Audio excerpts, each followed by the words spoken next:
Welcome back po mga ka-farmers dito sa Bakong Stockyard Market. At samahan niyo ako para i-check natin ang mga presyo ng baka.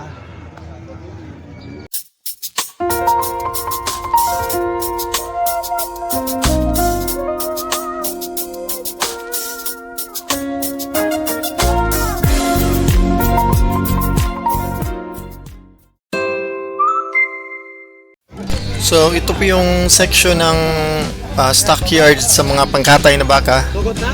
Dito po natin makikita yung mga malalahi at malalaking baka. Tulad yan, ang dami dito. Mamaya pupuntahan natin yung mga sa area naman ng mga alagain at mga tureteng baka.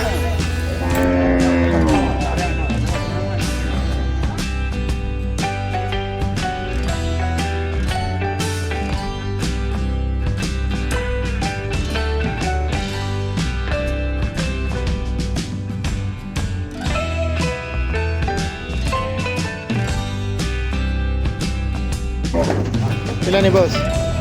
Pila? 64,000.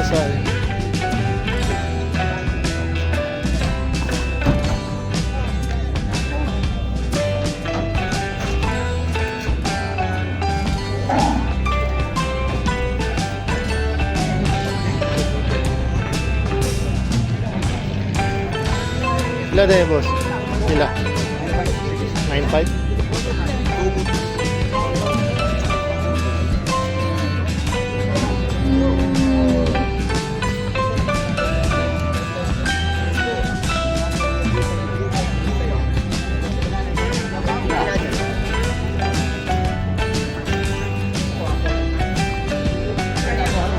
Ilan na boss? 62,000 na pahangyo. Ang baka taas.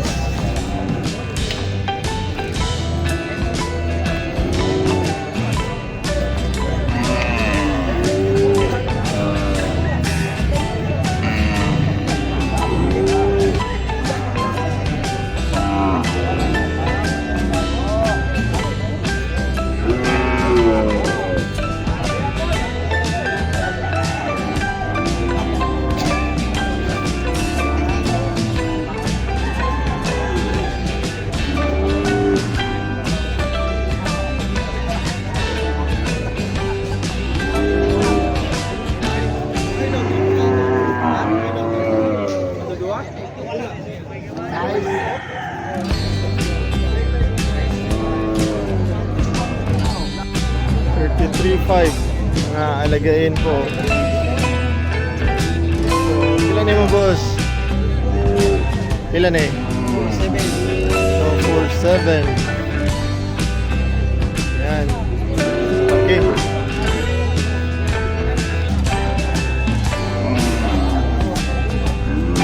Uy! Maing buntag! Klaro pa na itong ilong nga. Kita! Stevie! Kasi halina na nga. Anong try mo? Halika. Sayo pa man. Ka. Sige, ato sa kaning itim aba. Pila boss? 48? 48,000.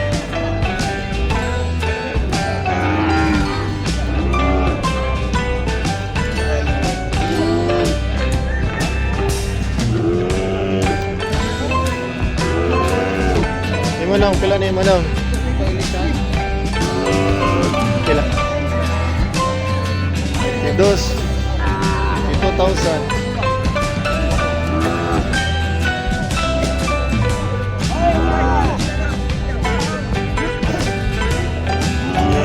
Ayo.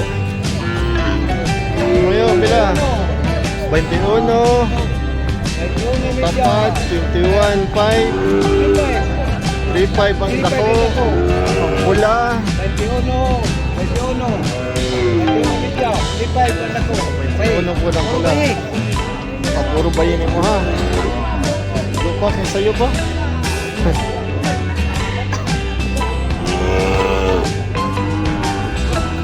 Go. Hi guys, Ha? Ano sa? Hi vlogs, welcome to my guys. Maron? Sakto? Asa yung baka? Pila daw? 36? Pila ilasan eh? 32. Si katawang. Asa ni mo? Asa yung baka? Pila? 39? Ah, di ba gamay? Gamay kayo. Kailangan imong tubuan na. Ay na, welcome to my... Saan ang pag-gorn? Umanay vlogger? Saan to? Welcome to my... Saan? Hello. Hello guys. Hi. Hi guys, welcome to my vlog. Diba hi vlog? Welcome to my vlog.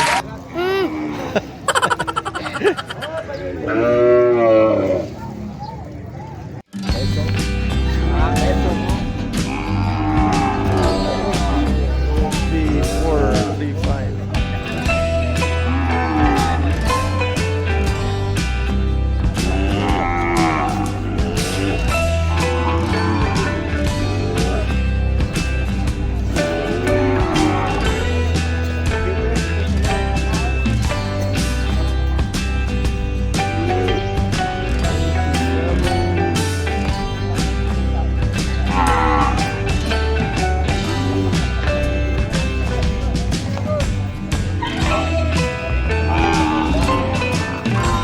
Ilan ni boss?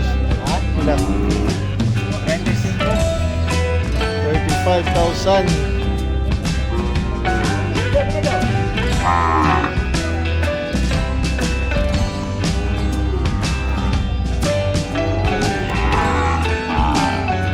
Ila, boss?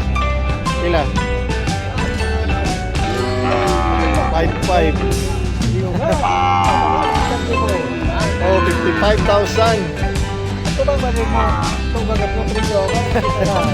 Ako pas pili, magbawas sa pili. Gawas. Ito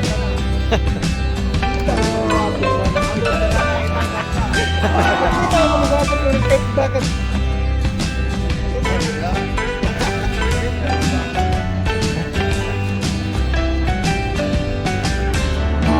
Pound today.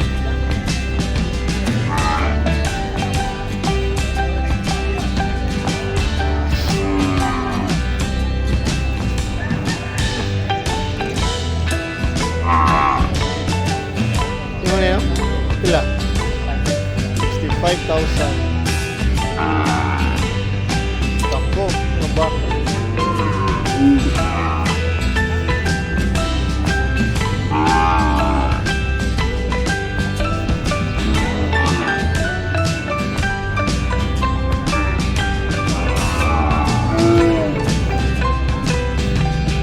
Pila ang gamay no?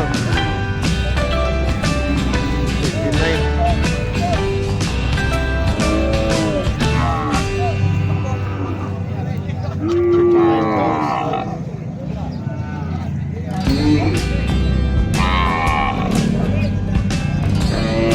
Ibutan yung mga presyo ni Manong. Ay, ikuha yung mga presyo para makita. Pila man eh? 33. Kani? 23.5. Kani? Ha? 43,000. Kana? 33. Mulai ka busing, upat ka baka. Thank you, boss.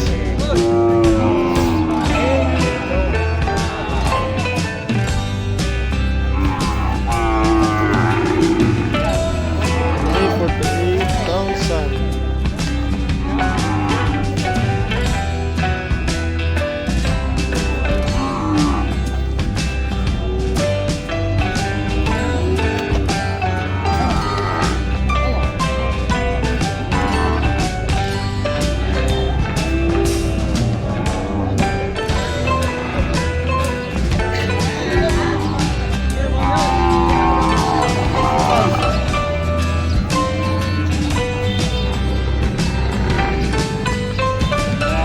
boss?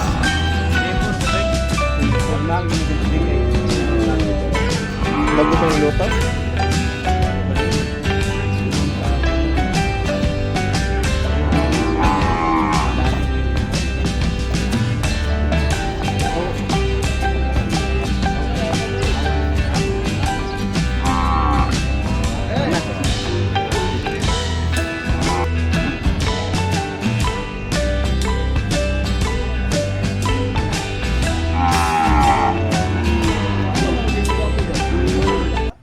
Hello mga ka-farmers, welcome back dito sa Duldul Stockyard. Ito, nakita kami ni Madam Sol, ang Sol's Gandang Buhay. Ang reyna ng sipatan. Kakabalik na niya Mga after mga 1 month na hindi ka nakaano. Yes, kasi marami akong project. Nabas Aklan. So, thank you so much at naging inspirasyon po ako ng bagong vlogger na to. Ano nga ang pangalan ng ano mo? Farm and VA Life. Oo. Naging inspirasyon niya po tayo para mag-cover po ng mga presyuhan dito sa Duldul Bakong. At marami pong challenges ang pagdadaanan mo sa vlogging kasi tatangkilikin ka ng mga tao kung informative at nakaka-inspire ng mga content natin. Kaya dito, maganda yung magiging content mo kung i-cover mo kami ng mga komprador. Halimbawa, mababait naman kaming lahat dito ng mga komprador. Halimbawa, yung presyo babantayan mo kung magkano yung asking price, yung una-una bang presyo ng farmers. Tapos after na mabili ng mga komprador, i-feature mo ulit na ito kanina 80K, ito kanina yung asking price. Tapos, tinawaran ng komprador. Ngayon, ang bili ng komprador, ano na lang, 68. Oh, so imagine, matututo. I-compare ma'am, yung offer ng farmer tsaka yung ano. Yung tawad ng komprador. Tawad. Kasi mababait naman yung mga komprador dito eh. So mamaya, pakita mo yung mga nabili namin. Sige. Oo. Ayan, thank you so Oo. much, Madam Sol. Kailangan lang talaga yung tibay ng loob, creative ka, yung daldal-daldalan mo. Kasi mas maganda yung ano ba, yung live na nagbibigay ka ng live talaga ba, yung bilihan. Oo, kaysa mag-voice over mo lang.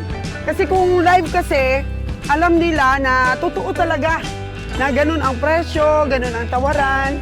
Kasi nga, naririnig dyan sa camera mo na natututukan mo talaga live. Parang may connection din sa mga viewers pag ano So, talaga. yun ang tips kong mabigay sa'yo. And then yung isa pa, nakuha ko isang tips na to kay Sir Jigger Villacorta. Oo. Ipapasa ko rin sa'yo. So, malaki ang sweldo ni YouTube kapag ka long video tayo. So, wag mong gawing 10 minutes lang. Sikapan mong makagawa ka ng content na 30 minutes. O 25, ganyan. Long video tayo. Yun, encourage kita. Kasi, minsan naaalangan yung mga vlogger, hindi sila nagtatagal. Pumunta ka sa mga farmers, kagaya ng ginagawa ni Longs TV. Talongs TV. Pumunta ka sa mga farmers dito dahil dito sa Bakong or Dumaguete, napakaganda ng mga baka dito.